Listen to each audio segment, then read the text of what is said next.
I made a severe and continuous lapse in my deck building, and I don't expect to be forgiven.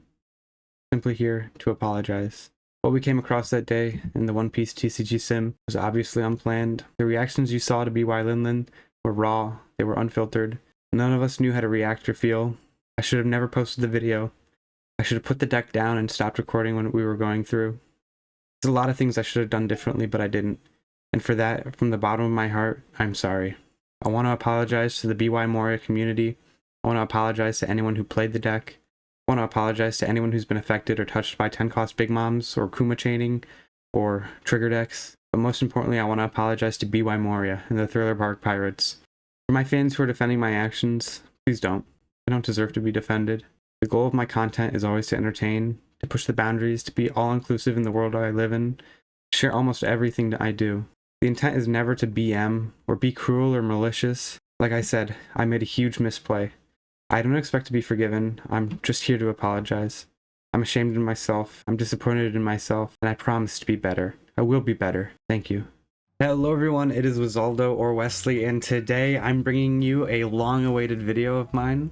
I'm playing Black Yellow Gecko Moria. Now, if you are not caught up with me, I've been kind of jokingly hating on this deck, saying that Thriller Bark Big Mom is a much better deck to run with the Black Yellow package. And of course that is all just a joke. The intro you saw was a joke as well. But I did want to kind of have this video be a reward. I recently did a giveaway and I got over 50 entries into it. And so I wanted to do the little apology and BY Gecko Moria video as a reward. And as a thank you to everyone who entered. Black Yellow Moria is actually a deck I haven't played that much. I tried to stay away from it just because I don't think I was going to be playing it in Nationals. Right now I'm pretty locked in on Foxy, but I have this deck list put together that I changed for some personal reasons, but I'll call out what I changed so that you can make the changes that you want to make. But I'll kind of just hop straight through the deck list. If you don't know, Gecko Moria, you can activate main and KO one of your Thriller Bark Pirate type characters, which can be the Sindri. So if you want to KO your 1-cost play, you can KO this, or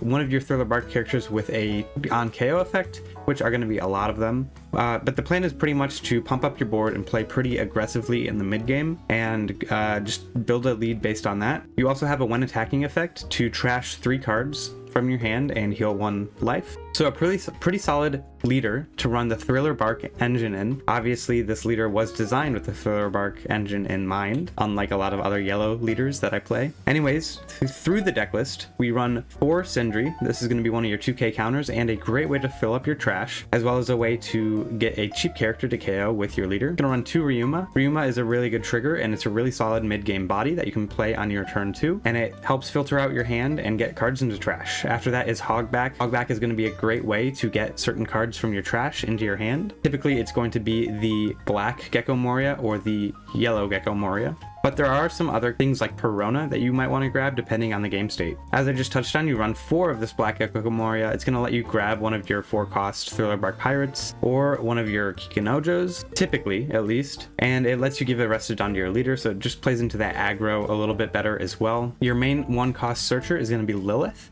because it lets you search out your Boa Hancocks, your Gecko Morias, and your mid-game bodies as well. You're gonna run 4 of those. You're gonna run 4 Kumasi. It's got the Thriller Bark trigger. If you don't know what that does, it lets you play 1 Thriller Bark Pirate with a cost of 4 or less from your hand as rested. All of the Thriller Bark Pirates are gonna have this trigger, although Gecko Morias comes out active rather than rested. Then you're gonna run 4 Absalom. It's a secondary searcher. It searches the top 3 for a Thriller Bark Pirate. Really solid body and a really solid turn 2 play. You're gonna run 2 Sindri. Sindri's got that trigger like I said, but it's not really that impactful. You typically only want to put it into life or play it if you're in a bind. You're gonna run 3 Kikinojo. This is one of the things that I bumped up from 2. I think Kikinojo is really good in certain matchups, so I wanted to have it at 3 so you can see it in those matchups. Well, it's also a pretty solid body to play off of Hogback, which you run 4 of. Hogback plays on KO a character from your trash with a cost of 4 or less, and as long as it has a trigger, it can play it.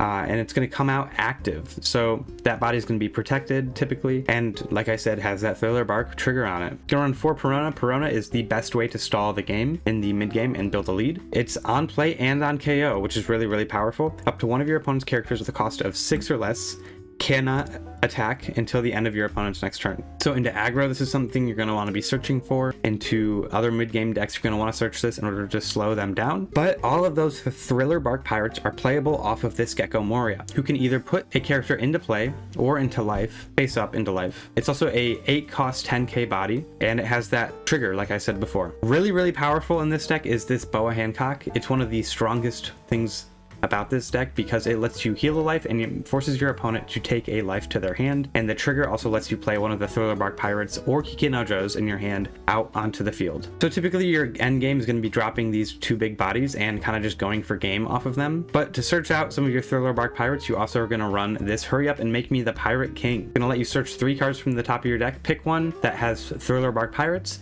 and then trash the rest. So it's a great way to fill up your trash, which is why I only have it at 3, because you already have Sindri, and typically on your turn 1 you're going to want to play the Sindri, the Lilith, or this card, and I think you're going to pretty consistently find a turn 1 play with this. And then to finish it out, you run 2 Brickbat, which has that Thriller Bark trigger, but is also a 3k 1-cost counter, so really solid card overall. Anyways, I'm sure as a lot of you noticed, I'm using a face cam now, so thank you all for 1,000 subscribers. Let's try and keep that momentum going. I'd love to continue growing. I don't want to be greedy. I am very thankful for all the support I've gotten, so thank you guys so much for that. I hope I'm not letting anyone down with what I look like, but I am having a blast making this kind of content, and I hope to continue in the future now with my face in them. Anyways, if you do like this list, please consider giving the video a like. If you want to see more content like that, subscribe. But I'll go on and play some games on it now and let you know what I think. Maybe I'll make changes along the way. The finished deck list will be down in the description. Anyways, on to the game. All right, I'm playing into a Sanji. I think I want to go first or second. I think second's good if I see the Gecko Moria. I think first is also good if I see the Boa. I'm going to take second. I assume that's what I want to do. I didn't do too much research into this, so I will probably look more into it after. I have a turn 1 play which I like, and I have a turn 2 play as well. I'm going to keep this because the Sindri will probably put something into my trash that I can play off of the Dr. Hogback.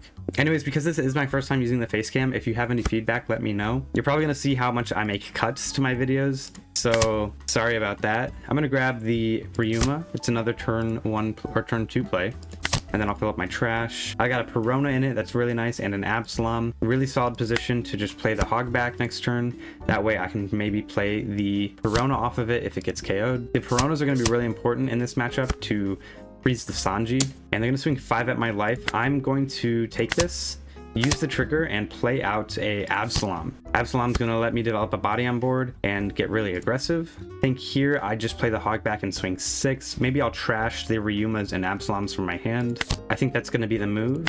I'll start with a 5k swing. I don't think I'm going to KO the Absalom this turn because I want to play really aggressively in this matchup, but I'm going to trash the cards and heal a life. I have the Gecko Moria as a turn for as a play for next turn in hand, and if they do decide to swing into the Absalom, I just let it go. I don't really mind missing the 1k counter, and they have another swing that they'll probably send into my life, and I will probably get a trigger off of it. I will grab a Hogback here so I can grab that 8-cost Gecko Moria that ended up in my trash.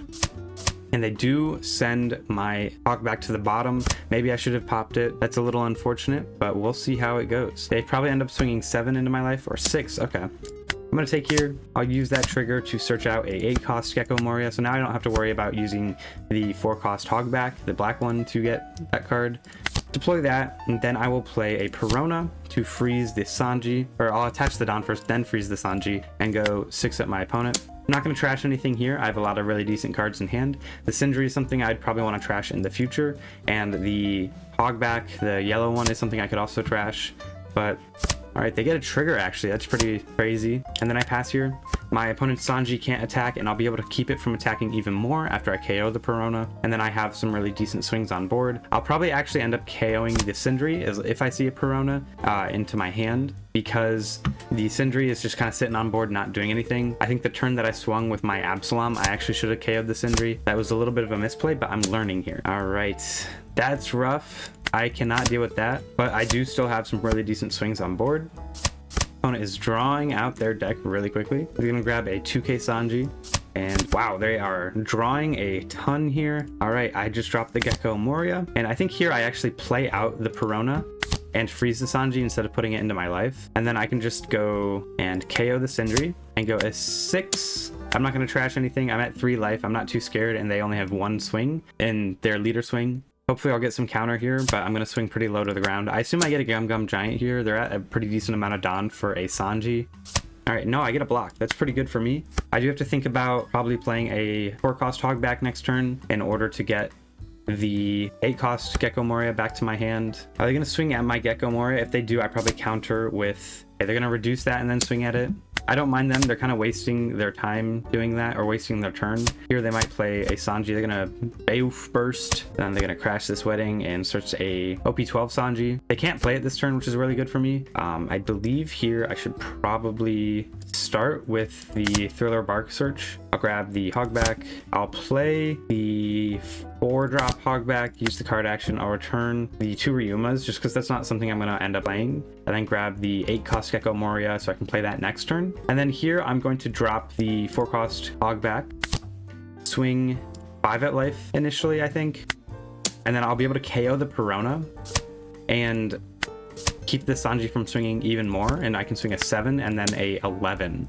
I'm not going to heal here. Again, I don't really need to. I'm not in a huge risk, or I'm not in a risky spot here. One of the things about this face cam setup that I'm a little bit nervous about is people are going to notice how often I cut my videos. I misspeak very often, and they do end up sending the Hogback to the bottom of my deck, which is pretty rough, but I am in a really solid spot to go for game. I can also always play this Perona again to freeze the Sanji. All right, they're going to have 2 Sanjis now, so maybe I play the Perona and then KO the Perona immediately. They're going to get out this blocker Sanji, which I don't mind too much. The only thing I would be scared of is them taking out my 8-cost Gecko Moria. They're really searching through their deck. They're only at 12 cards in their deck at this point. I think I take here.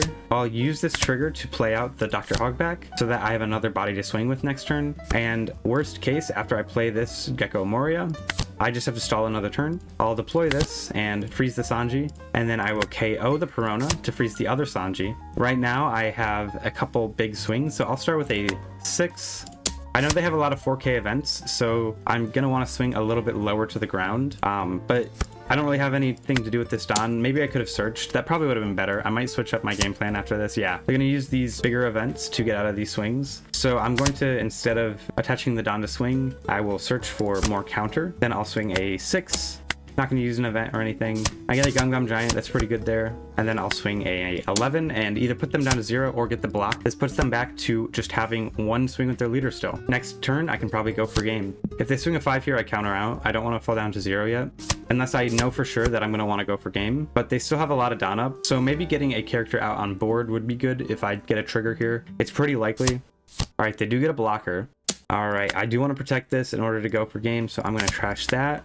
All right, I'm going to do the same game plan where I freeze the Sanjis. All right, and they concede. I think this deck is really, really fun. I'm getting a decent hang of it. I'm going to go look up what I should be doing going first or second. I feel like this deck is a little bit of a adapt to what your opponent wants to take, but I will get back to you in just a second. All right, we're playing into a Bello Betty. Like I said, this deck does want to go second. I did look it up, so I'm going to take second here. Don't see any turn 1 plays, and this deck has a lot of them, so I'm going to mulligan. All right, we do see a Sindri. We see a lot of Absaloms that I'll probably put in my trash immediately on the first swing. I think I want to definitely search for my Peronas in this matchup. Those are going to be really, really helpful. I chose this matchup on the sim because I wanted to test out how the deck does into aggro. All right, and I have 2 searches. I'm going to start with a Thriller Bark Search. Going to grab that Perona immediately, and then Sindri and pass. All right, in trash right now, we have a lot of searchers. We have all of our Absaloms in trash if we pitch these. Maybe I will play the Absalom from the get-go.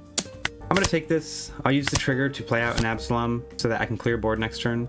They probably only have 1 swing, so I will likely save an Absalom. I want to get a wide board to swing at their board, I think, to just keep it clear and prevent them from swinging with one of my Peronas. Here, I'll also just play another Absalom. If I were to swing here to heal, which I think I might, I would pitch the Boa, Brickbat, and the Ryuma and hang on to the Perona. I think it's worth it, just because in this matchup I probably want to stay pretty healthy and control board, although I could be totally throwing by falling low on cards in hand. All right, and they're gonna take it. No trigger for them. I'm gonna just pass here because I want to kind of half starve, half go for game and progress the game state, because I think if I can just control board with my characters and go for life with my leader, that will set me up really good into the late game. Although if I ever have to swing at board multiple times, I'll just do it with my leader. And I have 2 cards that search me cards on the board, so in reality I kind of go neutral if they die, so I don't really mind them having like a tempo of 11 right now, while I have a tempo of like what, 4, 2, 3, 7, because I'll probably be able to clear their board. They're gonna Zeus. Interesting. I'm not starving them, so this feels like a pretty bad play. And I get to search a Hogback here. Hogback's gonna help me recur these Pironas out and prevent my opponent from swinging too much. I'm gonna guess that they end up like pitching a card to swing with Kuma. No, they're just gonna swing with their leader. They might not even swing with their leader. They might try and starve me, but I could honestly set myself up to go and play really, really aggressively here. All right, they are going to pitch and bump up their Kuma. I think I definitely take the first swing. No trigger, unfortunately. And I will counter out of the next swing with a Pirona. That, because I saw the 6-cost Moria, I can drop the Moria and freeze the Zeus. So play that. Play Pirona to freeze the Zeus. Actually, I don't know if freezing the Zeus is a great idea. I think probably freezing the Karasu is correct. And then I will swing with my Absalom at the Kuma. I freeze the Karasu over the Zeus because they can't bump up the Zeus's power. The Zeus is kind of just a 2k at this point. They can attach a lot of Don to it, but they're gonna invest a lot of resources into swinging with Zeus, which I don't really mind. I have 3 health right now and they have 2, and our boards are my board is much better, although depending on what they play this next turn, that could really swing in the opponent's favor. Interesting. I think here I just swing at the Kuma again, because I know this Karasu is not going to attack, so I don't need to really worry about it, and it slows my opponent down a lot. They lose out on a swing, and then I pass. They probably wanted to hang on to this Kuma to have a swingable body while being able to play defensive with this Karasu. It was really interesting that they countered the Karasu to stay alive, but it could play into a game plan for this coming turn. I also think taking away the second turn from the Bello Betty really set me up for victory, because they are playing really, really slowly right now. So I think I should have this game in the bag, but I'm going to say that and then lose next turn or something. So I'm not going to try and get my hopes up yet. All right, they play out another Karasu, probably reduce my leader, or yeah, they're going to swing at the Pirona, I guess. So maybe I protect it. I probably won't be able to. Probably swing 5 at it twice, once with the Zeus, once with the Bello Betty. All right, yeah, they're going to just swing that. If I counter out here, I guarantee they swing the leader at it. I kind of don't mind that necessarily, because if they end up swinging at life with their leader, I can just pop the Pirona to freeze the Karasu. So I'm going to counter out here.